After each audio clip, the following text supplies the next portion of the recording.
the slaughter of the Isaaqs. Barry's atrocities were largely ignored, but the Isaaq artists captured their plight. All-out civil war eventually erupted in 1988, when a mainly Isaaq resistance group called the Somali National Movement, the Barry ordered Soviet MiG jets and American-built tanks to level the city. But it wasn't enough to save his regime. In January of last year, Barry fled to Kenya.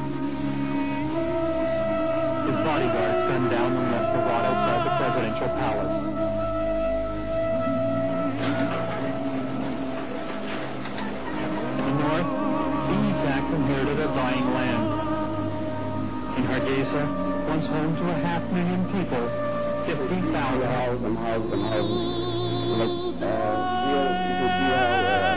this island, which is taken by the city.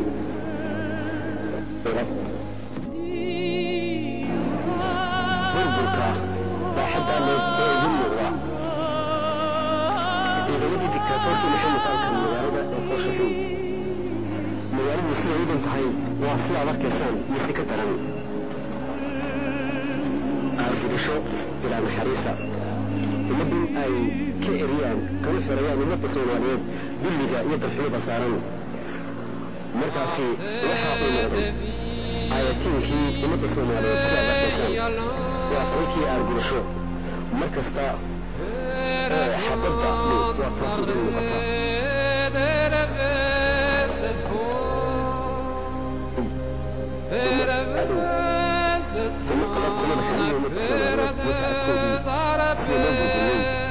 ninka dalka sheeganaya inuu madax ka yahay oo uu mas-uuliyadda soomaaliyeed ka yahay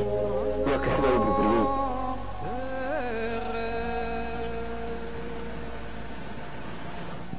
iminka ayaad moodaa in magaalada lagu soo waramaynaanayo kabacdi nolol ah oo haatan suurtagal ka ah meeshan biyo ma jiraan leegma jiranayo ee ay baabuurta maraysay sida ay dhultooda baxday waa magaalo dhowr sano dibadgalan ahayd oo markii dambena isku bedeshay kayno muuqaalkaad u jeedaan waa masaajidka kaldaya ninka ummadda soomaaliyeed la dagaalamaysay waa ninkaa masaajidadii ummadda islaamkii ay ku tukanaysay ayaa sidaa loo burburiyey wataa aragtidii magaaladu ku tusaale qaata waa taariikh ka mid ah taariikhaha diktaatoorada adduunka kanina waa qankii aargudasho mar kasta oo xabadda waa taas idiin muuqata ummad cadow ama qalabsanada xalihii ummadda soomaaliyeed iyo tacabkoodii sida loo burburiyey ninka dalka sheeganaya inuu madax ka yahay oo uu mas-uul ummadda soomaaliyeed ka yahay waa ka sidaa u burburiyey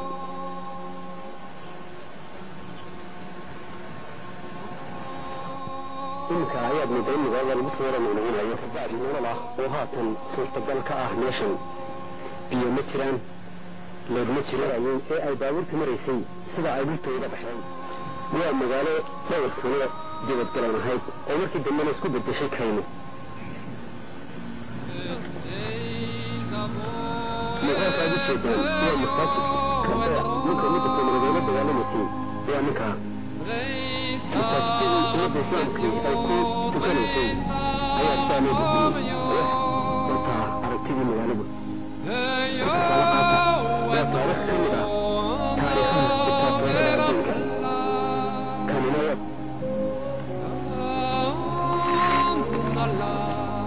ummad cadow ama qalabsanada xalihii ummadda soomaaliyeed iyo tacabkoodii sida loo burburiyey ninka dalka sheeganaya inuu madax ka yahay oo uu mas-uul ummadda soomaaliyeed ka yahay waa ka sidaa u burburiyey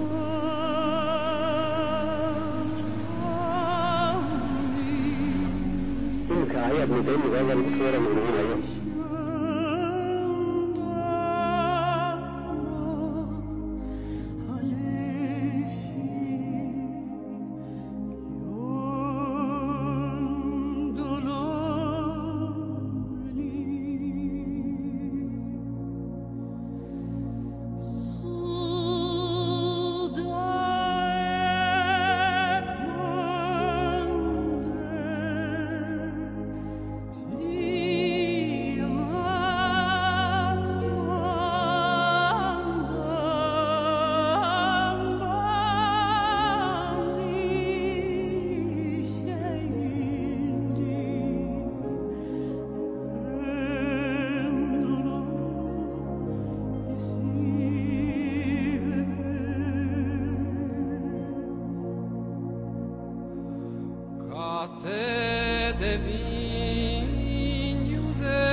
lettre